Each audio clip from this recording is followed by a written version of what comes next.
Bienvenue dans ce live du lundi, petit live coup de boost. Voilà, nouvelle semaine, nouvelles opportunités, nouveaux objectifs.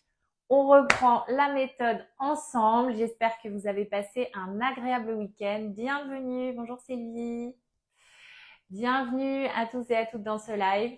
Donc voilà, j'espère que vous avez bien profité de ce beau temps, de la chaleur. On a quand même de la chance cette année. Voilà, moi quand je me dis qu'il fait trop chaud, je me rappelle l'année dernière, ça permet quand même de resituer. En tout cas, en région parisienne, il faisait quand même vraiment pas beau l'année dernière. Bienvenue dans ce live. Merci pour vos retours. Vous êtes nombreux et nombreuses à m'avoir répondu aux petits sondages en story. Donc, j'ai des idées de live. Bonjour Elodie. De live pour les prochains. Donc, ça, c'est chouette. Voilà, trouver des thèmes. Aujourd'hui, le thème du jour, c'est que manger au restaurant. Ça tombe bien, les vacances pointent le bout de leur nez. Ça va vite arriver. On a déjà fin juin, donc voilà, ça va vous permettre aussi peut-être de commencer à anticiper cette période-là. Je vous en reparlerai des vacances, mais voilà, l'idée c'est de voir un petit peu que manger au restaurant.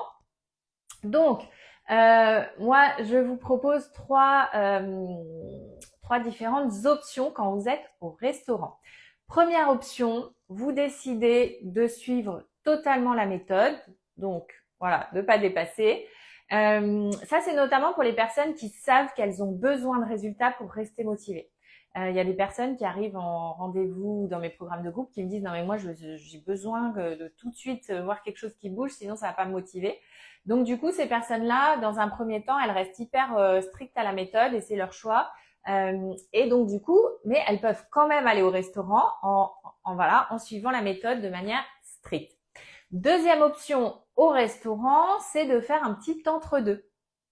Donc si vous suivez la méthode de manière stricte, voilà, si c'est le midi, légumes drainants, donc du vert. Généralement, vous pouvez demander une salade verte au restaurant ou évidemment des légumes. Légumes rassasiants, il y en a peut-être pas forcément toujours, donc les carottes, patates douces, ou alors du bon gras, avocat, etc.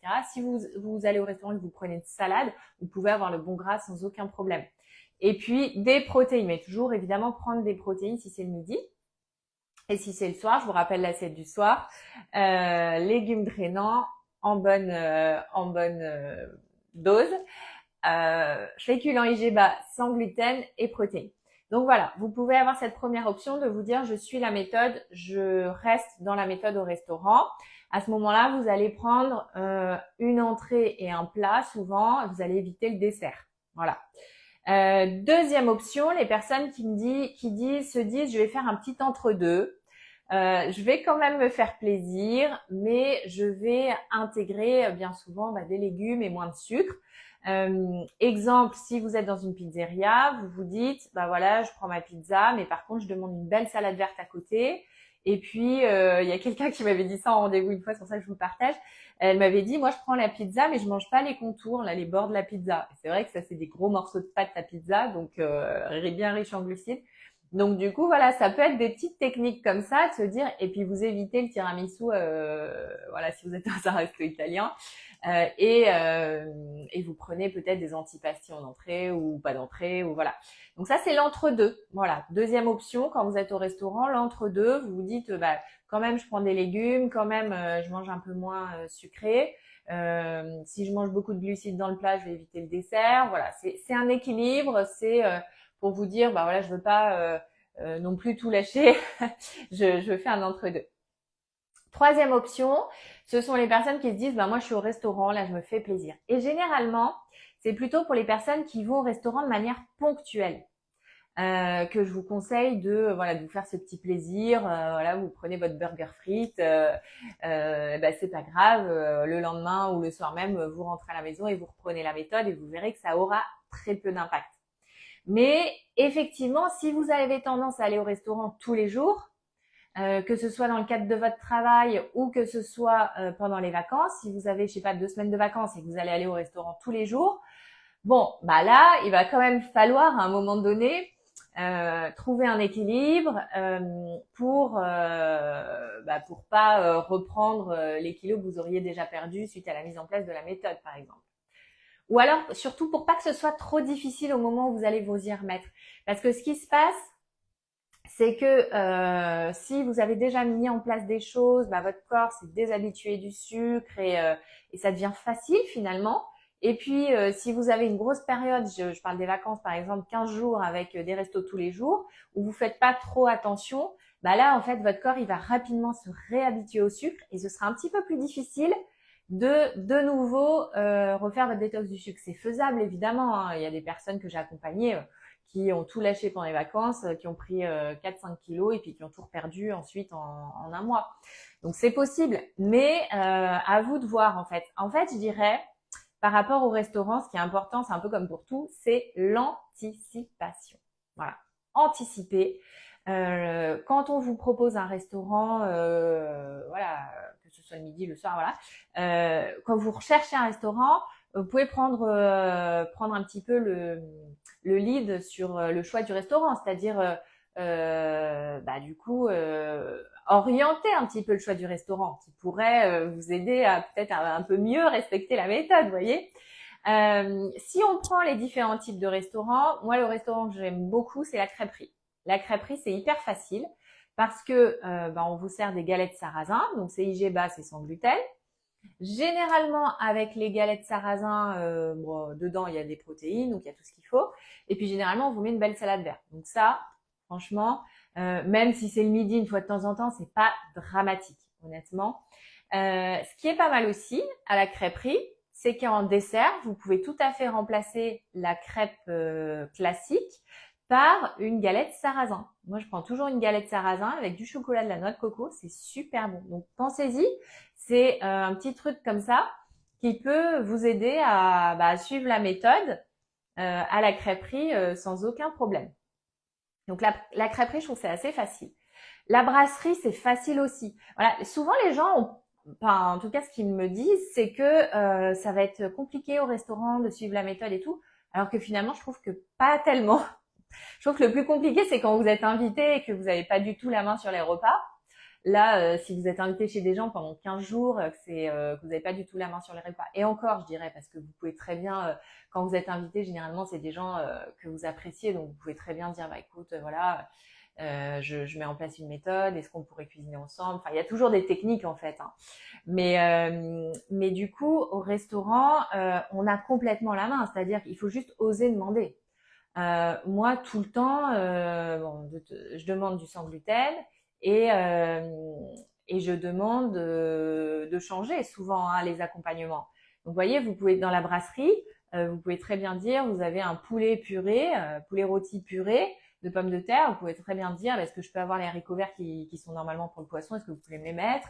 Ou est-ce que vous pouvez mettre la ratatouille? En fait, vous pouvez facilement changer dans une brasserie.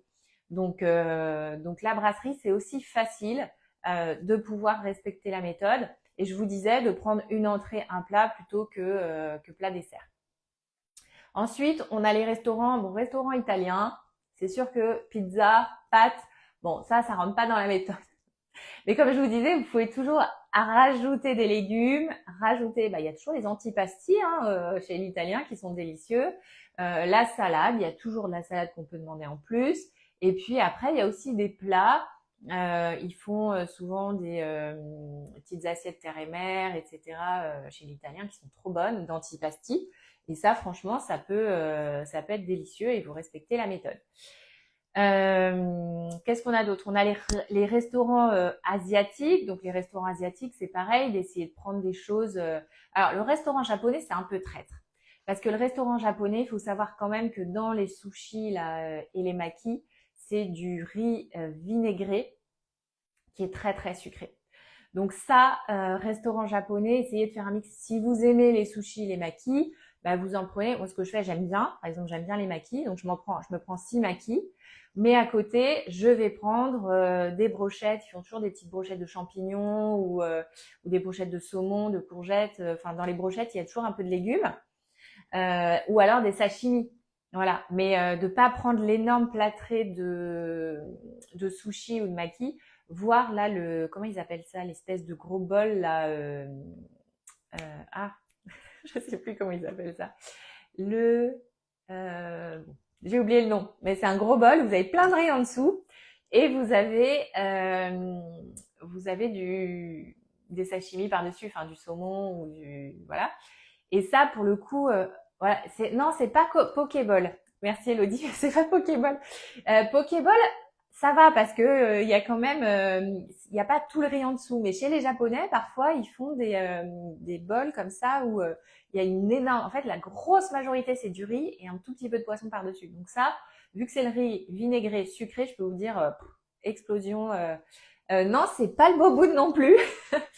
Mais le boboon, c'est pareil. C'est vrai que c'est assez riche en vermicelle de riz. Donc du coup, le boboon, c'est assez sucré, en tout cas riche en glucides. Donc voilà. Et puis alors, dans les boboons, généralement, ils mettent les nems. Alors ça, les nems, c'est la friture plus. Donc ça, bon, c'est pas l'idéal. Encore une fois, si vous voulez suivre la méthode au restaurant.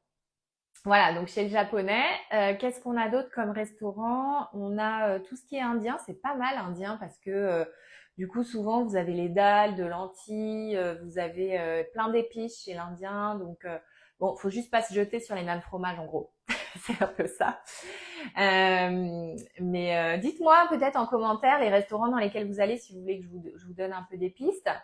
Mais c'est à peu près voilà tous les types de restaurants. Le chinois, bah c'est pareil. Le chinois, tout ce qui est wok, etc. C'est pas mal parce qu'en fait il y a beaucoup de légumes. En fait, c'est ça le plus important. Hein. C'est les légumes. Il y a des protéines, il y a du poulet, généralement des crevettes, tout ce qui est le thaïlandais, c'est génial parce que crevettes, lait de coco, voilà.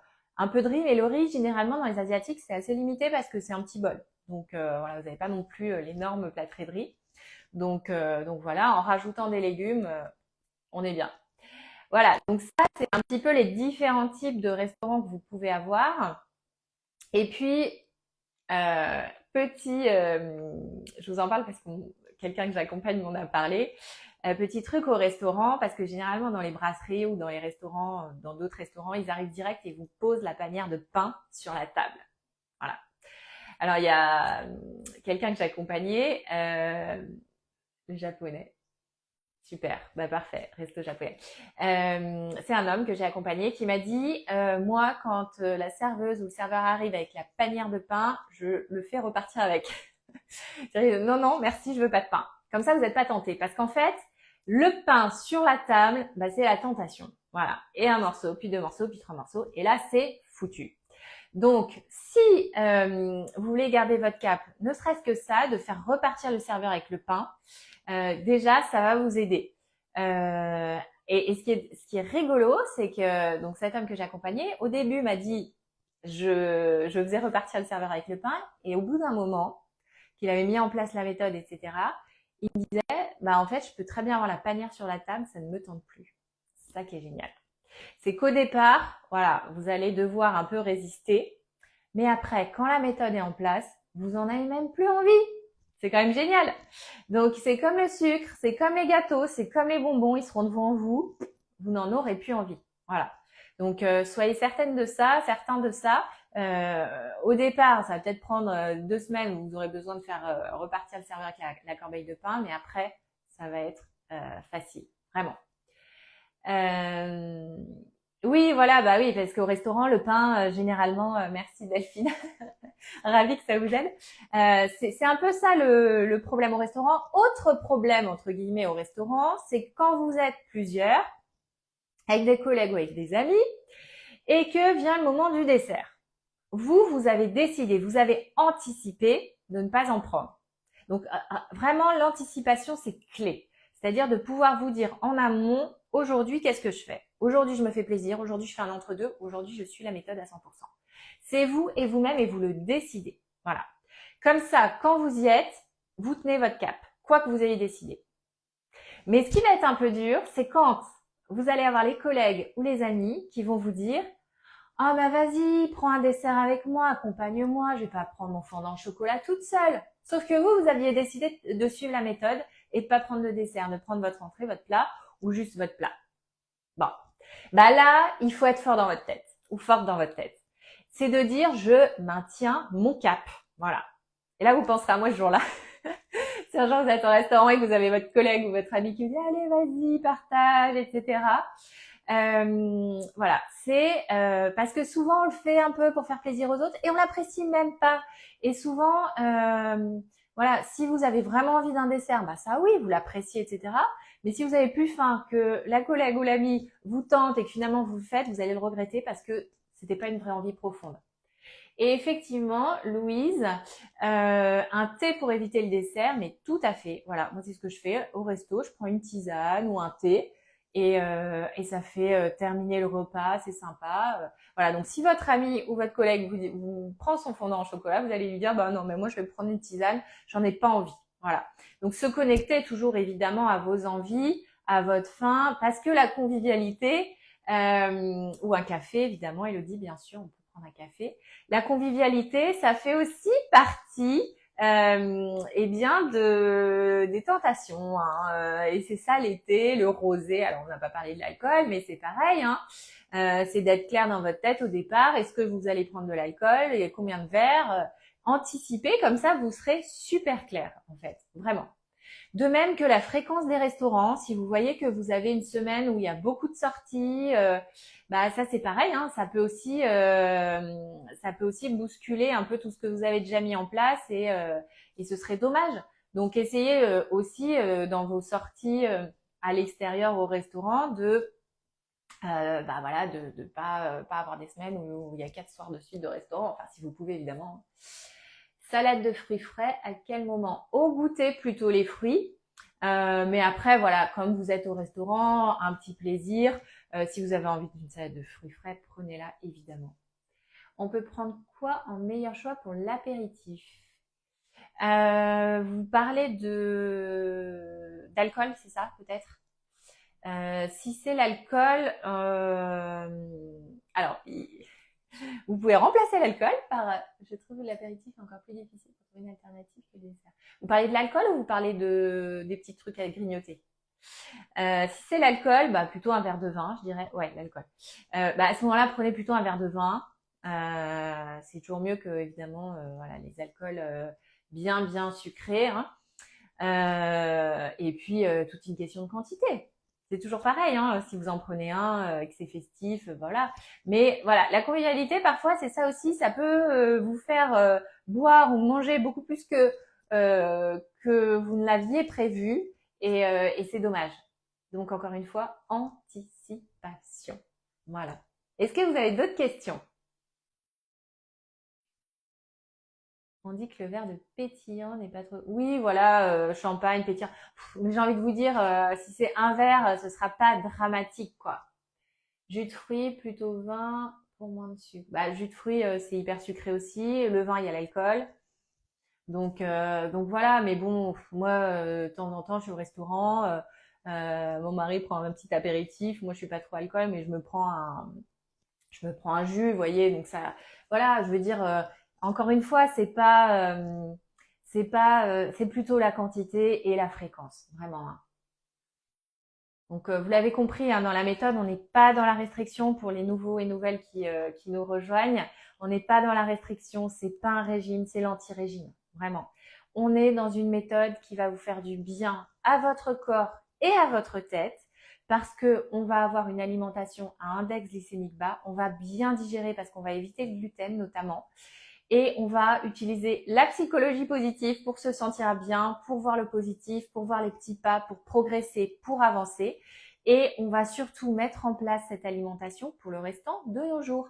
C'est une alimentation qui est anti-inflammatoire. Vous allez vous remettre à cuisiner avec des produits bruts, parfois surgelés, parfois des conserves parce que c'est pratique, mais on évite les aliments industriels. On évite ça, c'est fini, c'est mauvais pour votre santé, c'est pas des choses qu'on devrait manger, c'est du mauvais essence pour votre voiture. Moi, je dis toujours, dans une voiture, on met du bon essence, l'essence qu'il faut.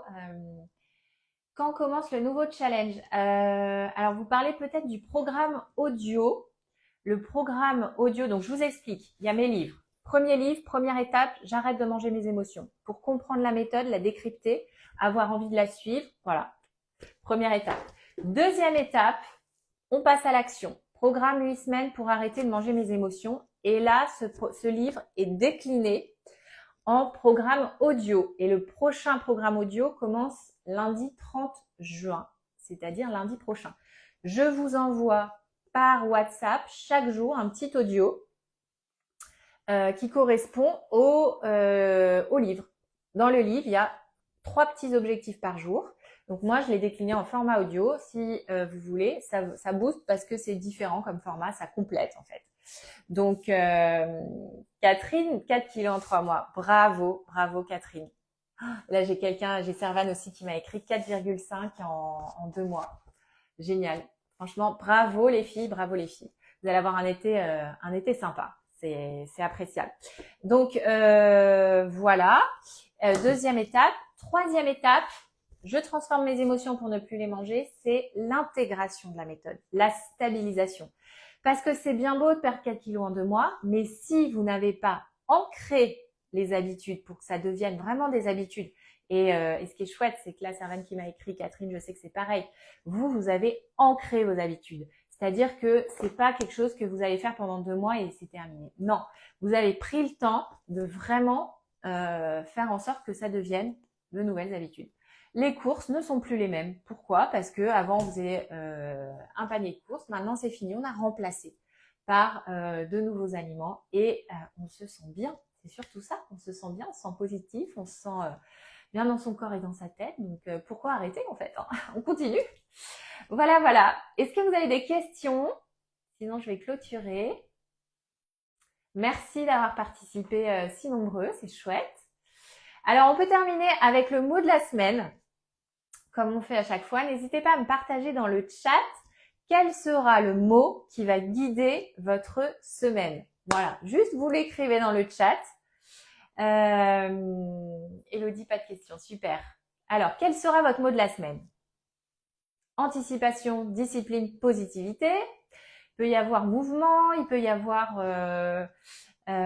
anticipation pour Sylvie, super. Nouvelle recette pour Elodie, très bien. Ça, c'est bien aussi, hein, tester des nouvelles recettes. Détermination pour Louise, bravo. Sérieux pour Alexia, génial. Bravo, bravo. Voyez, de victoire pour Catherine. Alors ça, j'adore. Au top, Catherine. Discipline pour Delphine. Delphine, elle est au top aussi. Elle a un super parcours. Bravo les filles, hein, franchement. Continuez comme ça, gardez votre cap. Gardez donc ce mot de la semaine. Voilà. Anticipation pour Delphine aussi. Une autre Delphine. Super. Voilà, les filles, vous gardez votre mot pour votre semaine et c'est parti. On y va. Nouvelle semaine, nouveaux objectifs, nouvelle chance de réussir. Voilà. Je vous dis à très bientôt et je vous souhaite une bonne journée.